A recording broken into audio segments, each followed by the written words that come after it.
Everyone. Last lecture में हमने chemical kinetics के बारे में पढ़ना शुरू किया था। हमने देखा था कि केमिकल काइनेटिक्स हमें पढ़ने की क्या जरूरत पड़ी।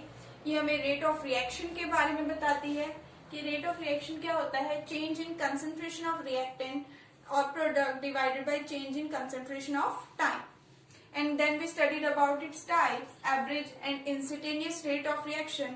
And फिर हमने उसके ग्राफ प्लॉट करे थे और देखा था कि ग्राफ से हम एवरेज रेट कैसे निकाल सकते हैं और इंस्टेंटेनियस रेट के लिए हमें सिर्फ कंसंट्रेशन के टाइम के विद रिस्पेक्ट टू कंसंट्रेशन देखने की जरूरत पड़ेगी। And then we studied about the rate law. Rate law said that the rate of reaction is directly proportional to concentration of reactants and the constant of proportionality is known as the rate constant which is denoted by K, small k. And then we studied about order and molecularity of a reaction, their difference. Now the reactions basically are of two types, elementary reactions and complex reactions. Elementary reactions and complex reactions. Elementary reactions हमारे पास वो reactions होती हैं जो सिर्फ एक ही step में complete हो जाती हैं, which completes in only one step reactions. While the complex reactions are those which takes place in multi-step. जिनको पूरा होने के लिए एक से ज्यादा स्टेप्स लगते हैं उनको बोलते हैं हम कॉम्प्लेक्स रिएक्शंस। फॉर एग्जाम्पल अगर हम एलिमेंट्री रिएक्शन की बात करें तो ए बी के साथ रिएक्ट करके हमें डायरेक्ट सी दे रहा है, तो this is an elementary reaction. But वहीं अगर हम मल्टी स्टेप रिएक्शन की बात करें तो ए पहले बी के एक मॉलिक्यूल के साथ रिएक्ट करके हमें डी दे रहा है, देन वही डी ए के साथ दोबारा रिएक्ट कर रहा है और हमें सी दे रहा है। ओवरऑल रिएक्शन क्या हो जाएगी, 2A B के साथ रिएक्ट करके हमें C दे रही। This is a complex reaction. So order and molecularity of an elementary reaction is very easy to determine, because molecularity के लिए हमें सिर्फ इसके स्टोइकोमेट्रिक कोएफिशिएंट्स देखने पड़ेंगे बैलेंस्ड केमिकल इक्वेशन के, और यहाँ से देख के हम बता सकते हैं कि इसकी जो मॉलिक्युलरिटी है वो कितनी है, मॉलिक्युलरिटी है 2। एंड ऑर्डर ऑफ रिएक्शन हम एक्सपेरिमेंटली डिटरमाइन करते हैं और एलिमेंट्री रिएक्शंस का ऑर्डर जो होता है वो यूजुअली मॉलिक्युलरिटी के इक्वल ही होता है, तो इसका ऑर्डर भी 2 आता है। पर अगर हम कॉम्प्लेक्स रिएक्शंस की बात करते हैं तो कॉम्प्लेक्स रिएक्शन में हमारे पास दो एलिमेंट्री, अगर इसकी बात करें तो हमारे पास 2 एलिमेंट्री स्टेप्स इन्वॉल्व है एक कंप्लीट रिएक्शन को बनाने के लिए। तो मॉलिक्युलरिटी ऑफ अ कॉम्प्लेक्स रिएक्शन हम नहीं बता सकते, क्योंकि यहां से देखा जाए तो यहां से हमारे पास 3, इसकी मॉलिक्युलरिटी कितनी आएगी 3। That means it will be a term molecular reaction. पर ये ऐसा कुछ नहीं होता, क्योंकि ये रिएक्शन हमारे पास 2 स्टेप्स में कंप्लीट हो रही है। तो इन 2 स्टेप्स में देखा जाए तो इस स्टेप की मॉलिक्युलरिटी 2 है और इस स्टेप की मॉलिक्युलरिटी भी 2 है, तो इसकी मॉलिक्युलरिटी कितनी है 3। तो ओवरऑल कॉम्प्लेक्स रिएक्शन की मॉलिक्युलरिटी हम नहीं बता सकते। अगर हम ऑर्डर ऑफ रिएक्शन की बात करते हैं तो ऑर्डर ऑफ रिएक्शन हमारे पास आता है रिएक्शन के रेट से, whether the particular step is slow or fast। अगर हमारे पास सपोज कर लो कि जो हमारा फर्स्ट स्टेप है वो है slow, first is slow and second is fast. First step is slow and second is fast. Until the slow reaction is completed, until the slow step is completed, the reaction can't go further। जब तक हमारे पास slow step नहीं complete होगा reaction आगे नहीं बढ़ेगी। तो इसका मतलब क्या है कि हमारे पास जो ऑर्डर होगा रिएक्शन का वो किसके ऊपर डिपेंड करेगा, स्लो स्टेप के ऊपर। इसलिए हम स्लो स्टेप को रेट डिटरमाइनिंग स्टेप बोलते हैं। This is known as the rate determining step, जो हमें रेट के बारे में बताता है कि ओवरऑल कॉम्प्लेक्स रिएक्शन का रेट कितना है, और इसका ऑर्डर भी इसी स्टेप के ऊपर डिपेंड करता है। तो इससे हमारे पास ऑर्डर कितना आ रहा है 2। कॉम्प्लेक्स रिएक्शन की अगर हम एक एग्जांपल देखें तो यहाँ पे Br नेगेटिव BrO3 के साथ मिलके इन एसिडिक मीडिया हमें ब्रोमीन एंड वाटर दे रहा है। तो ये एक बैलेंस्ड केमिकल इक्वेशन है। अगर इससे हम इसकी मॉलिक्युलरिटी निकालना चाहे, if we suppose it as an elementary reaction, then molecularity will be equals to 12. Molecularity कितनी होगी? 5 plus 1 6, 6 is equals to 12. And order is also is equals to molecularity for an elementary reaction, then it will be equals to 12. But it is experimentally found that this reaction is of fourth order reaction. So that means ये हमारे पास reaction one step में नहीं हो रही है. इस reaction को होने के लिए एक से ज्यादा steps लगेंगे. तो अगर कोई भी रिएक्शन एक से ज्यादा स्टेप्स में हो रही है तो उसका रेट किस पे डिपेंड करता है? स्लोएस्ट स्टेप पे. तो जो भी इसका स्लोएस्ट स्टेप होगा उसके अकॉर्डिंग इसका ऑर्डर आ जाएगा. तो एक्सपेरिमेंटली हमें इसका ऑर्डर फोर्थ ऑर्डर मिला और उसका rate of reaction is written as rate is equal to k Br negative, BrO3 negative and H positive. It is first order with respect to bromide ion, first order with respect to BrO3 negative ion and second order with respect to H positive ion. अब हम पढ़ते हैं units of rate constant. Rate law में हमने rate of reaction को लिखा था कि it is directly proportional to concentration of reactants. That time the constant of proportionality is K, which is known as the rate constant. तो rate constant के units हमारे पास रिएक्शन टू रिएक्शन वेरी करेंगे, क्योंकि रेट क्या होता है? Rate is equals to K into concentration and concentration की raise to power order. And as we know, there are the various kinds of reactions which have different order, zero order, first order, second order, third order. Then according to them, the units of rate constant will vary. Let us find out its units. अगर हमारे पास zero order reaction होती है, तो उसका rate कैसे लिखेंगे हम? Rate is equals to K A raised to power 0. That means rate doesn't depend upon the concentration. In case of a zero order reaction, हमारा रेट कंसंट्रेशन के ऊपर डिपेंड नहीं करता. तो इसके यूनिट्स किसके इक्वल हो जाएंगे? रेट की यूनिट्स के इक्वल. एंड रेट के यूनिट्स हमने पहले निकाले थे, क्या होते हैं? कंसंट्रेशन अपॉन टाइम होता है रेट. तो दैट मीन्स इसके क्या होंगे? मोलर्स पर लीटर पर सेकेंड.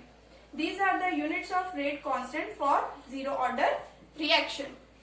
अगर हम यही फर्स्ट ऑर्डर रिएक्शन की बात करते हैं, फर्स्ट ऑर्डर रिएक्शन की बात करते हैं तो रेट किसके बराबर होगा उसका? Rate is equals to K A raise to power 1. तो यहां से रेट कांस्टेंट किसके इक्वल आ जाएगा? K is equals to rate divided by concentration of reactant. ठीक है. एंड रेट के यूनिट्स क्या होते हैं? Moles per litre per second. And concentration के क्या यूनिट्स होते हैं? Moles per litre. तो हमारे पास जो ये मोल्स पर लीटर है ये क्या हो जाएगा? कैंसिल हो जाएगा. तो that means rate constant of first order reaction has units second inverse. इसके क्या यूनिट्स होंगे? Second inverse. ठीक है.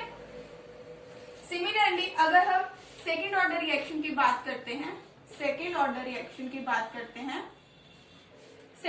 रिएक्शन में हमारे पास जो रेट होगा वो K into A raise to power 2 के बराबर होगा.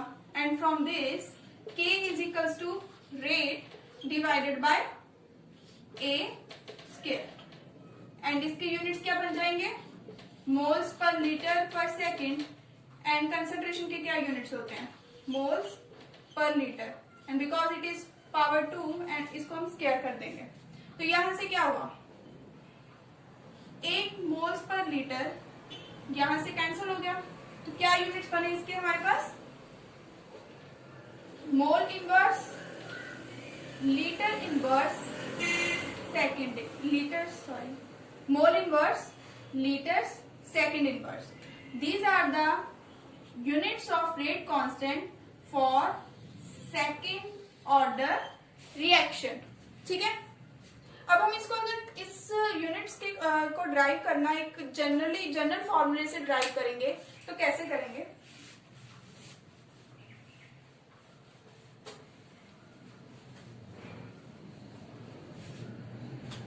जनरल अगर हम देखें कि लेट अस सपोज कोई हमारे पास nth ऑर्डर की रिएक्शन है, n ऑर्डर की रिएक्शन है, तो उसका रेट क्या होगा? Rate is equals to k into concentration of reactant की पावर n, यही होगा। एंड रेट के यूनिट्स क्या होते हैं? यहां से हम देख लेते हैं पहले k क्या होता है। k किसके इक्वल होगा? Rate divided by a raise to power n। Rate के यूनिट्स क्या होंगे? Moles per litre and per litre per second. And similarly concentration के क्या यूनिट्स होते हैं? Moles per litre and raise to power n। ठीक है, तो इसके हमारे पास जनरल जो यूनिट्स होंगे वो क्या बन जाएंगे? मोल्स लीटर इनवर्स की power 1 minus n and second inverse, ये हो जाएंगे यूनिट्स हमारे पास। यहाँ पे अगर हमारे पास जीरो ऑर्डर रिएक्शन होगी, अगर यहाँ पे हम n is equal to 0 put करेंगे तो हमारे पास जीरो ऑर्डर के हमने यूनिट्स निकाले थे, अभी क्या थे? Moles litre inverse second inverse. तो हम इस मेथड से इस मेथड से हम यूनिट्स ऑफ रेट कांस्टेंट निकाल सकते हैं। तो अब हम कुछ न्यूमेरिकल्स देखते हैं। जैसे इस न्यूमेरिकल में क्या कहा गया है? Express the rate of following reaction, ये हमें रिएक्शन दे रखी है 4 अमोनिया 5 ऑक्सीजन के साथ मिलके NO एंड वाटर बना रहे हैं। Express the rate of following reaction in terms of different reactants and products.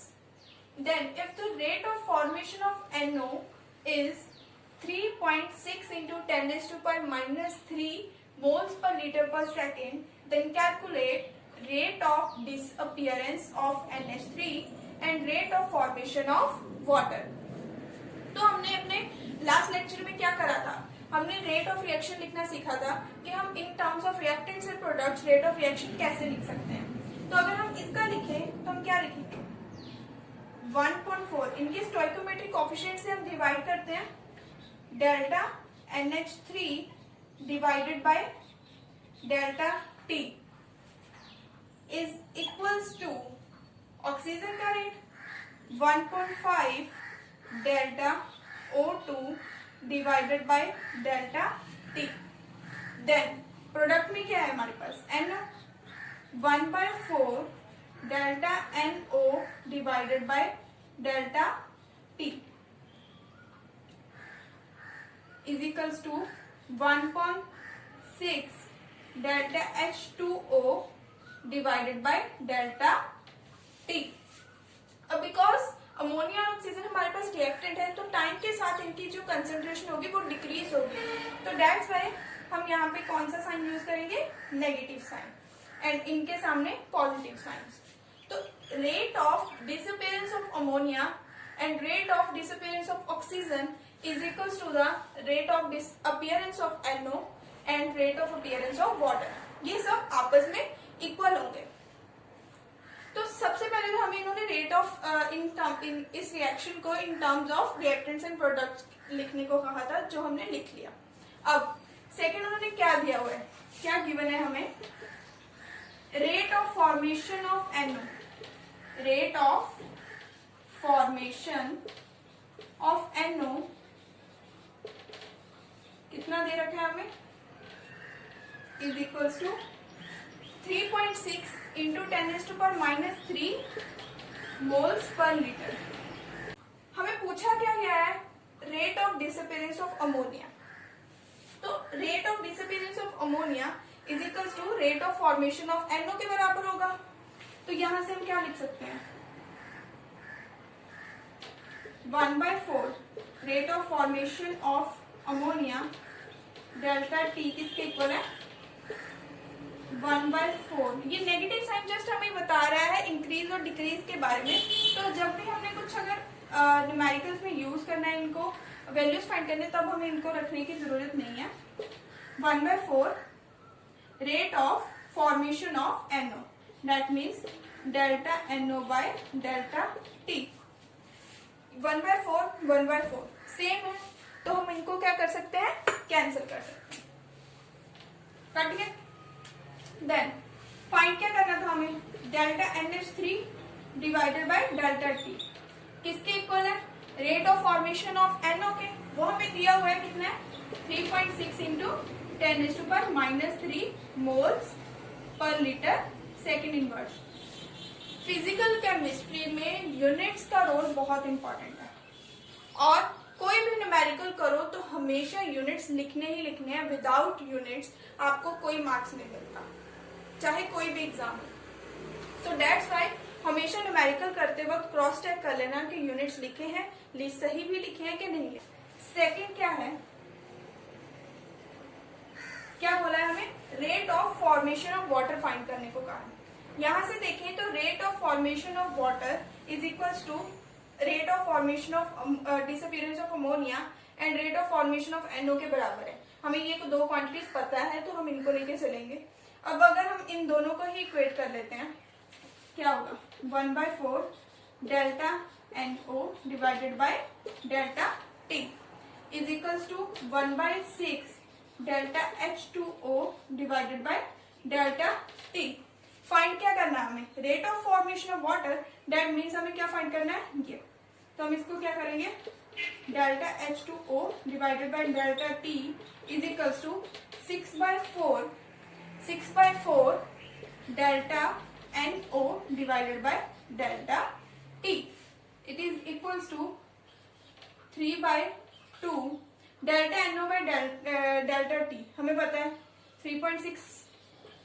3.6 into 10⁻³ moles litre inverse second inverse के बराबर है। अब यहां से हम देख लेंगे 2 1 2 1.2 1.8, तो यहां से कैलकुलेट करके हमारे पास आंसर आ जाएगा कितना 5.4 into 10⁻³ mole litre inverse second inverse. ये हमारे पास क्या हो गया आंसर। तो जब भी हमें कोई भी न्यूमेरिकल दे रखा हो तो सबसे पहले गिवन चीज लिखो कि हमारे पास गिवन क्या है। जैसे यहाँ पे हमें गिवन था कि rate of formation of NO 3.6 into 10⁻³ है। सबसे पहले गिवन लिखो, फिर ये लिखो कि हमें फाइंड क्या करना है। तो फाइंड क्या करना है हमें, rate of disappearance of NH3 and rate of formation of water. Then उसके बाद हम प्रोसीड करेंगे और हमेशा यूनिट्स को क्रॉस चेक करना है।